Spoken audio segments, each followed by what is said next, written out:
Hey everybody, I'm Nemo, and this is my testimony. Well, my real name is Brianna Munoz, but everybody calls me Nemo, and this is my testimony, and I hope y'all like it, and I hope I touch y'all's heart. Let me know if I do, please.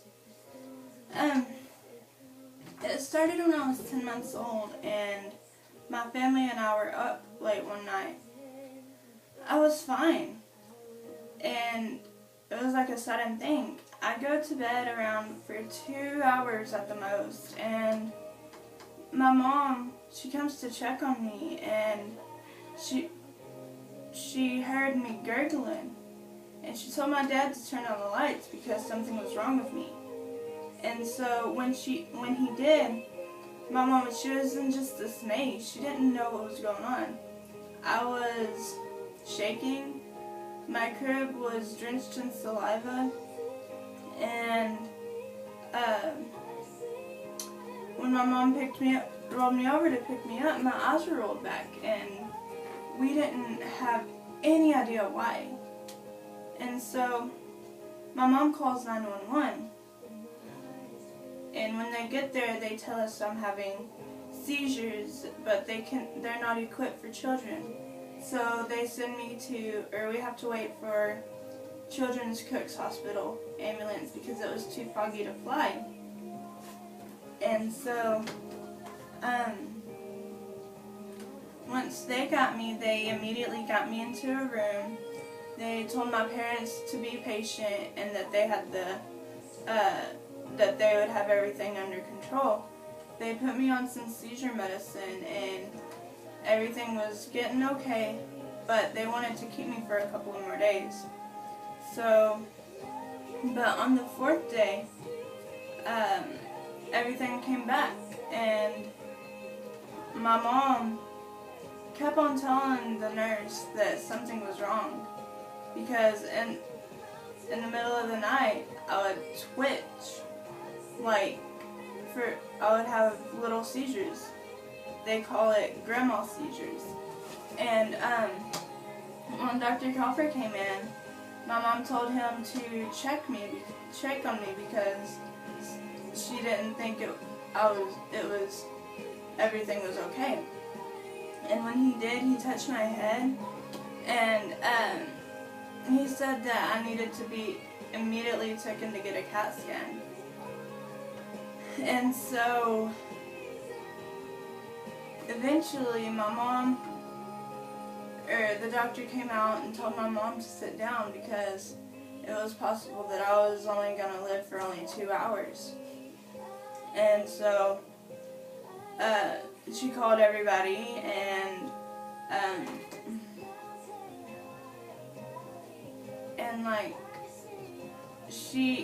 she felt weak, so she didn't want to go and make me feel like, she didn't want me to seem like, she didn't want me to give up. She thought if I seen her weak, that she would give up. And so she was watching and waiting. She would see people go in and out. And so eventually she got to go in. She had enough, courage to do it. And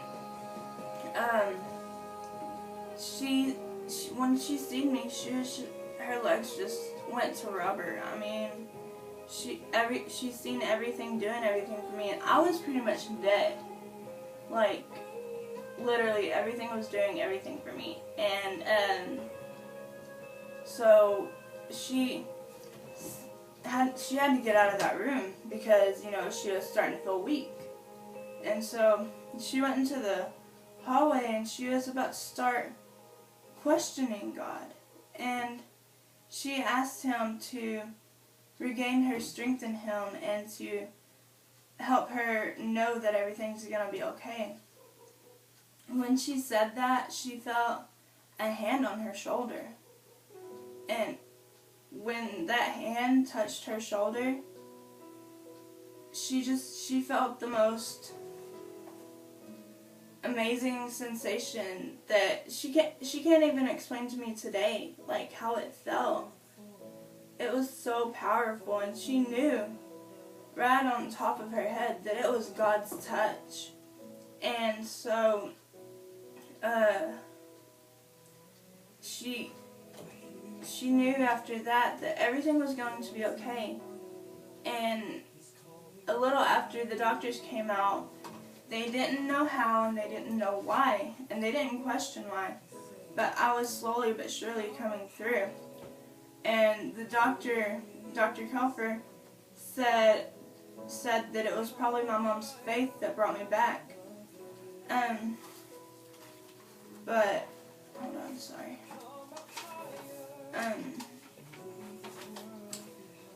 They knew that it was my mom's faith that was bringing me back, and he was answering her prayers. Dr. Kelfer took my parents to a room to show them an x-ray of my brain, and how the stroke I had overnight had damaged half of my brain, and it was 95% possible that I wasn't going to be able to walk or talk right now. What am I doing? No. But anyways, after all that happened, they took me to a wing called rehab. And I went from cruising furniture, talking up a storm, and eating regular food to a baby who couldn't even suck on a bottle because I would choke on the nipple. They had to teach me how to do everything. By the time we left, this chick was army crawling down the hallway like a boss. I am the girl who wasn't supposed to live past 2 hours. I am the girl who wasn't supposed to walk or talk. I am Brianna Munoz, and this is my testimony, and I'm very proud of it.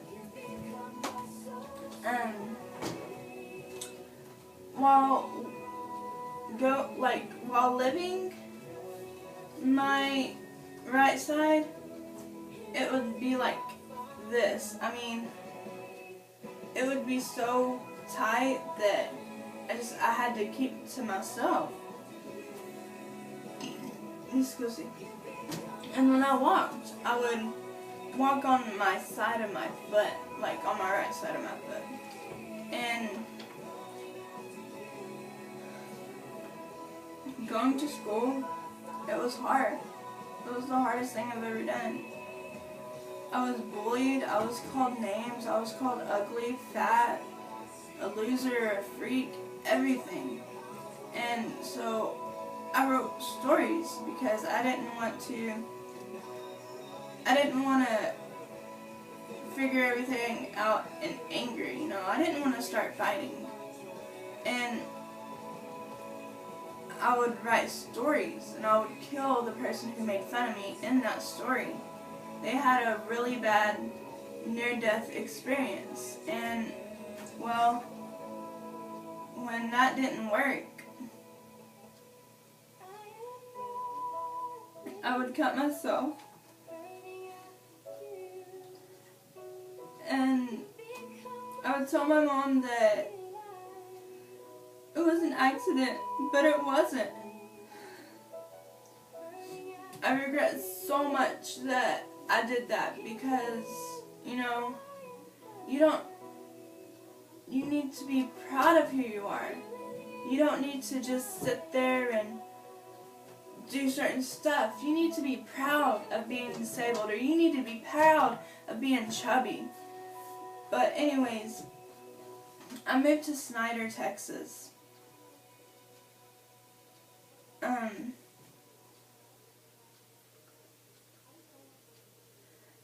I started taking up for myself. I would literally fight. I threw a dumbbell at a girl one time, and I don't know. And then I hit a kid with a cowbell. I mean, I was somebody you did not like. I don't know. I ain't scared of myself, and I don't want anybody to be, but, you know, if you messed with me, or you made fun of my disability, heck yeah, that person better be scared of me, because I would have came after you a couple of years ago. The people that didn't make fun of me gave me a nickname, and that nickname was Nemo. And it brought my confidence up, like, to above my heart. I mean, it used to, in my heart, it used to be to here, and now it's to here. But unfortunately, my parents got a divorce, and we moved to this the big town of Winters, Texas. And I mean, I really did. I started being myself. I didn't care what people thought, and I was goofy. I mean, I danced in a buckle just to make people laugh, just to make someone's day. And on my 16th birthday, I tried what they call marijuana, and I mean, it is a drug, but it's not one of those hardcore drugs. But the thing is, it is a gateway drug. And I've always told myself that I wasn't going to be that person to do any of that, you know, and so I smoked it on my 16th birthday. And so, but that was the very last time I ever did it, until I found out I had neurologic pain at 17, sorry. And I call it the devil messing with your head. But so a friend told me that it cures pain, like literally it cures pain. And so I started smoking it, like every day. I would get up, smoke it, go to bed, get up, smoke it, go to bed. And then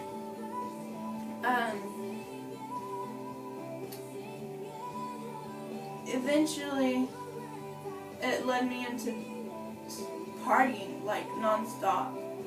And so I didn't think anything of it, because, I mean, it was helping my pain. I didn't hurt anymore. I wouldn't cry. I would just sit there and be happy, but I wasn't, because that pain was still here in my heart. And I didn't think about it that way. I didn't.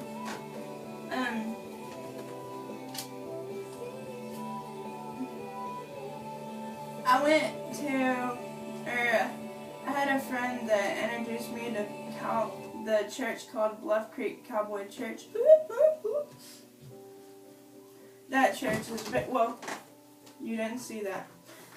That church, it's so amazing. Like, the people there, they are so friendly. Like, it's eco-friendly, it's environmental friendly. And I went to church camp, and I ended up going around, running around, giving everybody high fives, not caring what people thought about me.